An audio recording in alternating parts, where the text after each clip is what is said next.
This is the Farm Monitor.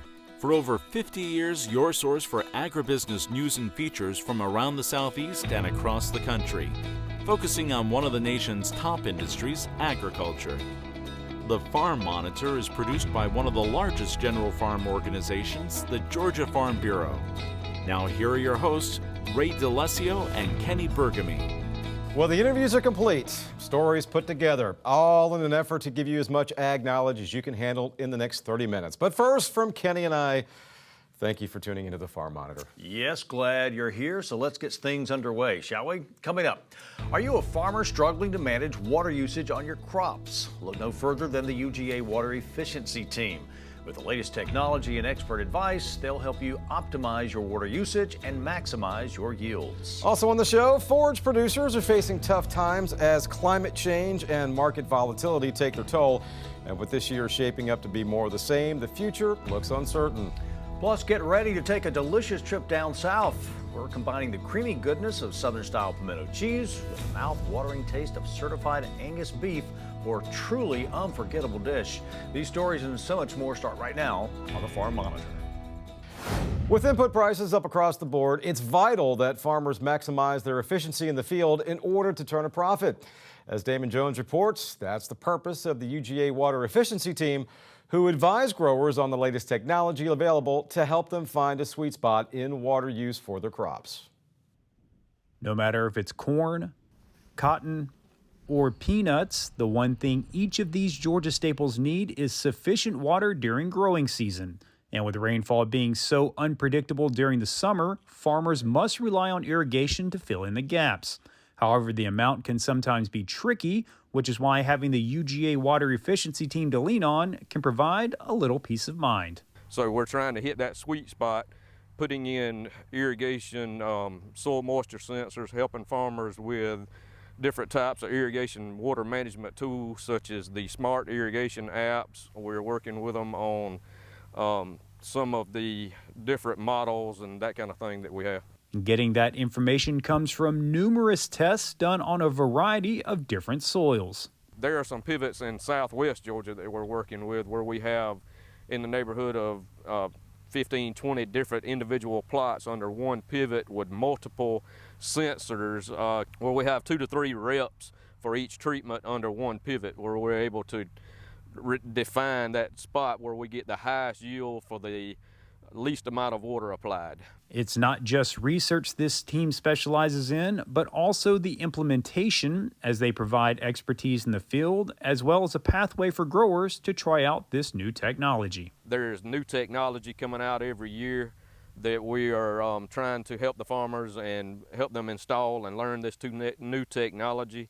That's part of what the Ag Water team is trying to do. We're going out and putting these practices on the farm with the farmers at little to no cost for them to be able to try this new technology and see how it works on their farm and get to experience that without much investment. And this couldn't come at a better time as budgets are being tightened due to the ever-increasing price of production. With input costs being as high as they are, and even diesel prices being like they are, it's very important to be able to apply water only when it's needed. And that is also conserving pumping costs and conserving our state water resources. So yes, we can definitely have impact with this throughout their farm if they apply this technology. And it varies for the input cost. You pretty much get what you pay for when you use this technology. Even as some farmers aren't quite ready to implement this new technology, they are still encouraged to have a plan for their water use heading into the planting season. From the lowest input to such as a checkbook method, all the way up to some of our sensors, which are $2,500 per location within the field. Just pick some type of irrigation water management strategy and go with it. Reporting from Burke County, I'm Damon Jones for the Farm Monitor. It's no secret the importance of the Georgia forage industry, as the state's 4 million acres are responsible for feeding livestock and producing high-quality hay. However, as John Holcomb reports, the past couple of years have been challenging for forage producers, and this year may not be any different. Spring has officially sprung here in Georgia, which means hayfields and pastures across the state will be starting to flourish, signaling a new production year for forage producers. It's no doubt a sight they're excited to see after battling record-high inflation in Mother Nature this past year that took a toll on their fields. Before that unseasonable cold that we had, we were already kind of 10 steps behind in terms of forage production in the state. When you think about fertilizer prices, chemical prices, any input that we have was up, and so producers cut a lot of those inputs, which slowed down our forage production. You add to that every weather challenge we seemed to have last summer. We went from too hot to too cold, too wet, too dry. We never settled in an optimum, and so it was really unfortunate then when we hit last fall. A lot of producers were slow getting their winter annuals in the ground because we physically could not get the drills to go in the ground because it was so dry. However, according to Baxter, the difficulties last season brought is just the tip of the iceberg. As she says, the state has had back-to-back difficult seasons that have caused many issues for forage producers in the state, which in turn has even resulted in a hay shortage, as hay stocks have decreased by more than 30%. I would say our hay kind of shortage overall started back in 2021. It was above average rainfall that year, and yes, the grass needs the moisture to grow, but we hit the point where we're getting too much moisture. It can cause a lot of disease issues that we can't control feasibly in grasses, but then we also can't get things harvested in a timely manner.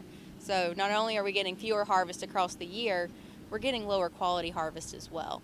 So you kind of catapult that into our winter forage season where fertilizer prices were starting to increase.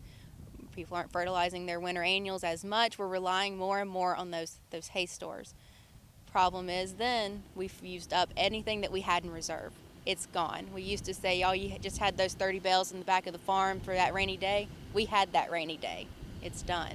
As producers head into this year's production season, Baxter believes the best way forward is for producers to prioritize the fields they like to focus on, as input costs are still high, which once again will mean thinner profit margins. As we start moving forward into our next production season, we need to take a good almost survey of what forage resources we have and start making a priority list. The reality is prices aren't going to come down immediately, and so we need to protect the most acreage we can. If we know that we've kind of had low forage production across the entire farm, now's the time to pick and choose which of these fields needs the most priority. Which ones can we kind of bring back? And which ones do we need to kind of push to the side and say, when the situation improves and weather is more in our favor, we'll renovate these later.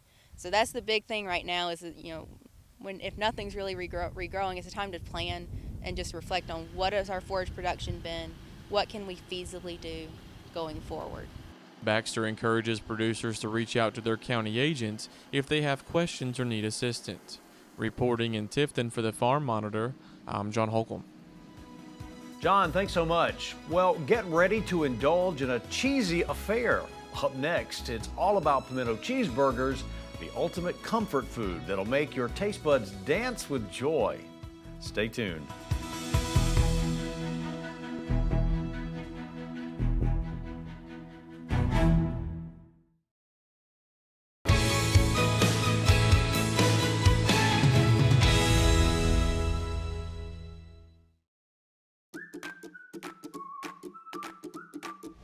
You might be surprised to know how much water is used on a dairy farm day after day.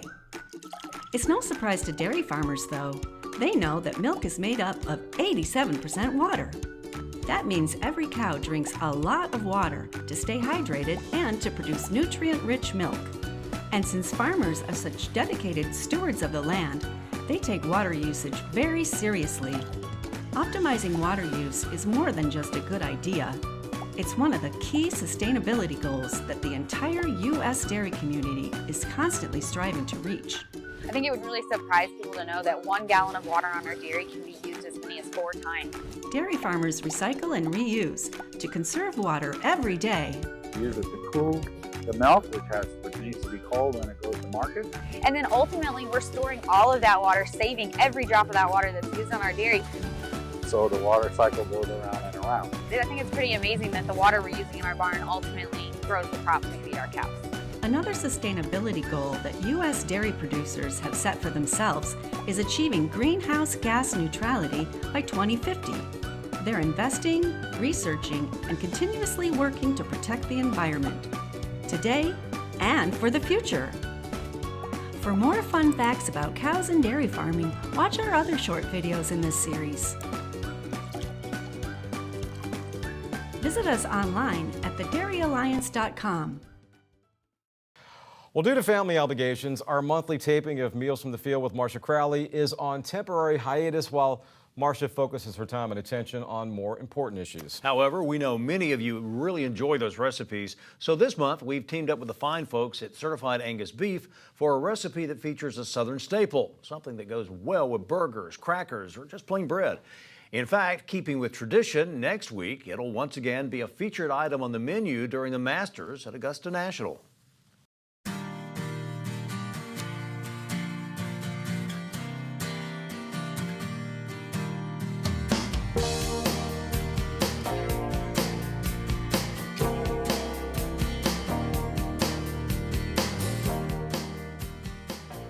A cheeseburger is practically perfect, and a patty melt, that takes it to another level. How do you improve on that? Throw in some pimento cheese and you have a new world of flavor in that sandwich. I know there are some people who are unfamiliar with pimento cheese, and that's a shame. There's a reason some consider it the caviar of the South. Today we'll combine that creamy spread with a juicy burger for a patty melt that's over the top. Let's get to it. You probably have a lot of the ingredients that you'll need for this recipe already on hand, but the most important part is the ground beef.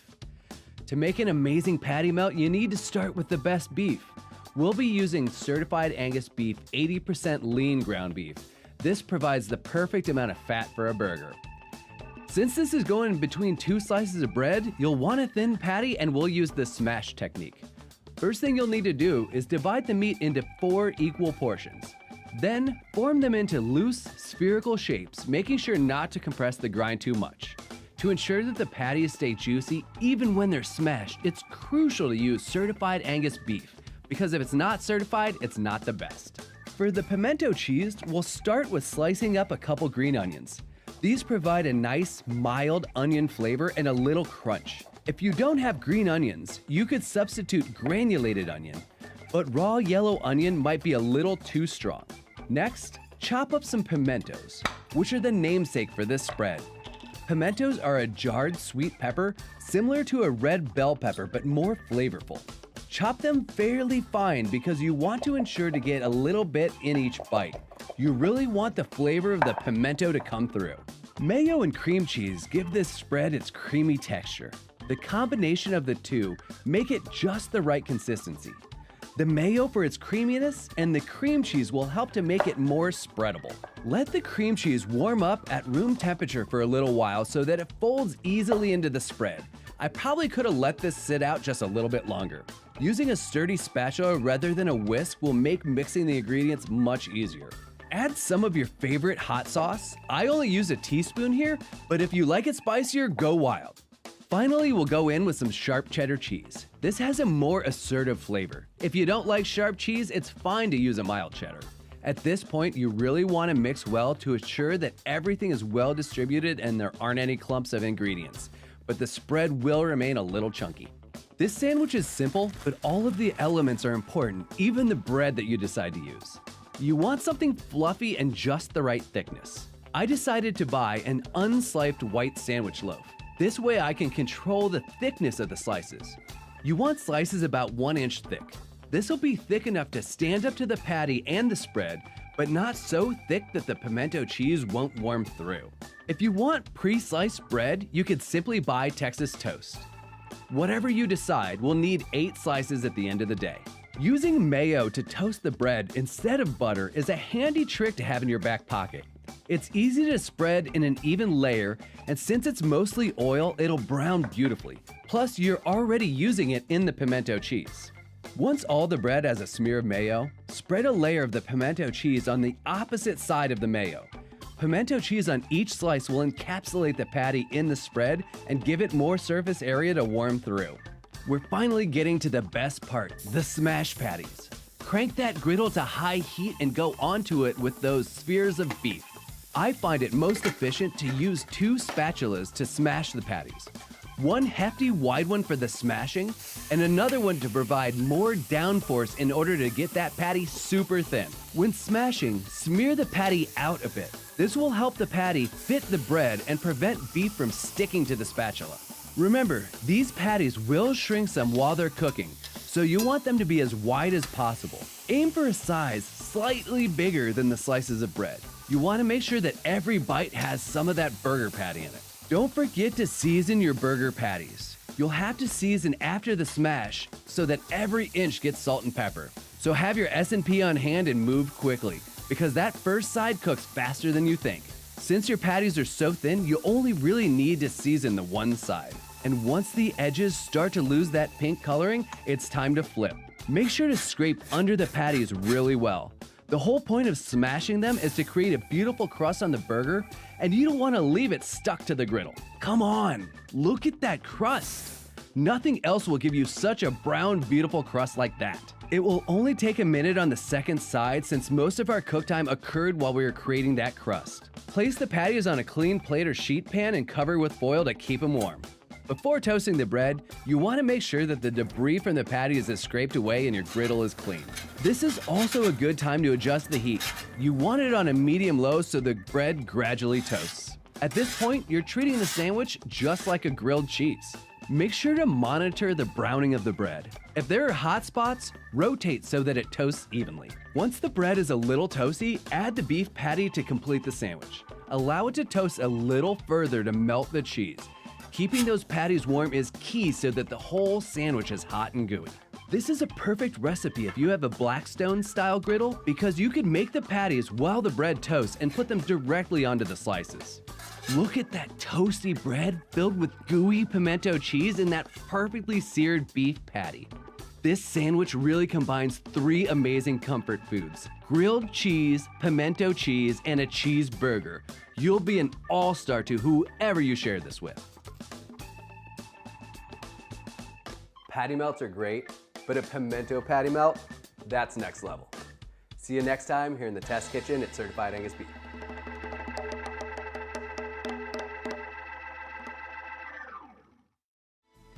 Yeah, I already know what I'm whipping up on my Blackstone tonight. Well, before you pick up those pruning shears, hold on. Some tips and tricks you need to know next when the Farm Monitor continues.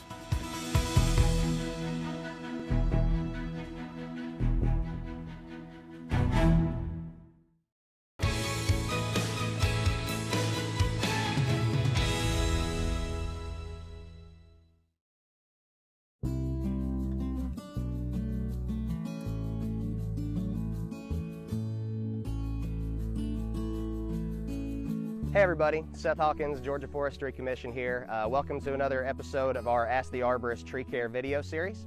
Today we're going to talk about proper tree pruning. So we're going to demonstrate a little pruning and talk about the reasons you would want to prune your trees. The first reason you prune a tree is for tree health and vigor, and the second reason would be, tree structure and overall safety of those trees, especially once they start to get larger. And the third reason would be aesthetics, flowering, overall form, and just look of your backyard. So with that, we'll go check out some trees, see what pruning we can do, and kind of demonstrate some of that stuff. Hey guys. Say, this is Alex Ballard and Matt Peterson, both also community foresters with the Georgia Forestry Commission and ISA certified arborists. They're going to be our pruning crew for today, and we're going to do a little bit of pruning on this tree we planted about 2 planting seasons back. So it's in need of just a little basic structural pruning to make sure it gets off on the right foot to have really good, safe structure down the road. So we talked about those 3 reasons for pruning, either for the tree health and vigor. So we'll remove things like these sucker branches and all this just to help make sure resources get up the tree. Sucker growth is the term used for those little water sprouts that come out at the base of the tree and up the stem of the tree, and it's just good practice to go ahead and remove those. So as you can see, Matt's going to cut this sucker growth off the stem of the tree, and you can see where he's making that cut right outside the branch collar of that little branch. And you'll notice that little bit of bulge coming off the stem. That means he didn't get into the branch collar and make it a flush cut. So that was a really good pruning cut. But we'll make sure to get all these suckers off just so we can make sure we're getting all the water and resources going up to the foliage and up to the crown. So now Alex is going to do a little bit more of structural pruning. What we were doing before was kind of for the tree health, but this is going to be for the long-term structure of the tree. So again, you notice all these same branches coming out of that one confluence. So he's going to take out some of those branches so they have a little more room to grow. A branch confluence is a spot on the tree where multiple branches come out of the main stem at one spot up the tree.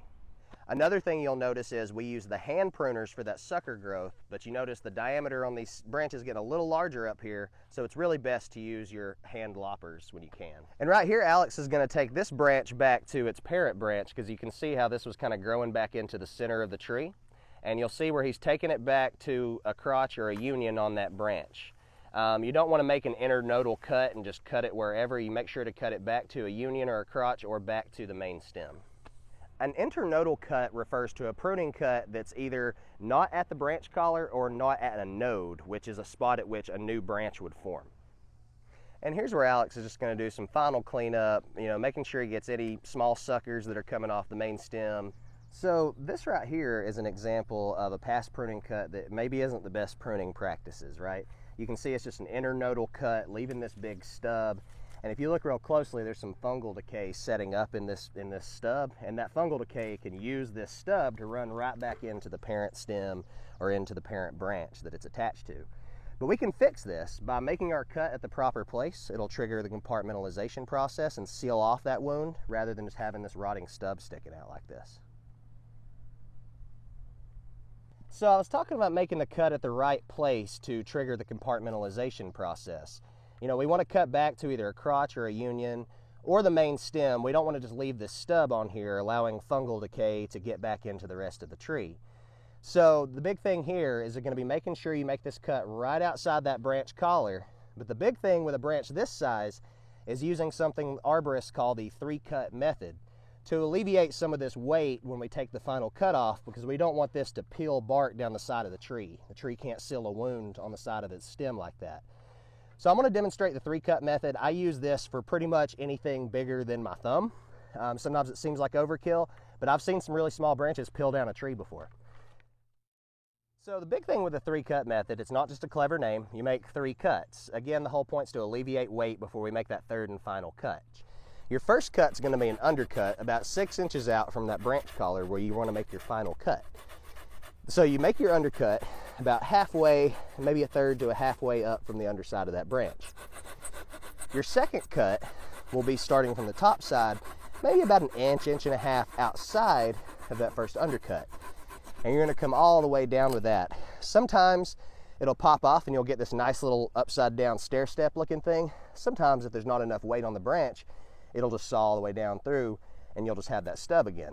So then your third and final cut, once you've alleviated all that weight off that branch, will be coming back to your branch collar to make your final cut in the right spot to trigger that compartmentalization process to seal that wound. Hey, thanks y'all. So you see they got us all cleaned up, and you can see we've got some pretty good structure established in this tree now, just from a little bit of basic pruning. Basic young tree structural pruning is something that most of us can do in our backyard that'll really improve the health and structure of our trees long term. It can also save us a lot of time, effort, and money down the road. The earlier we intervene and get good structure into a tree, the easier and more affordable it is to keep that tree with good structure, especially once it starts to get large. If you ever have any further questions or want to learn more about pruning, our website, gatrees.org, has a lot of great resources and pruning diagrams and other tree care topics. I also invite you to visit our Ask the Arborist webpage, where you can submit questions and pictures, and our team of arborists will help answer your tree care questions. So thanks for reviewing today, and I will see y'all in the next tree care video. Before we send you on your way, a friendly reminder that for all the latest ag news regarding food, recipes, and what's happening on Georgia farms, be sure you check out all of our social media platforms, including farm-monitor.com. Take care, everybody. We'll see you next time right here on the Farm Monitor. Stay safe. Have a great week.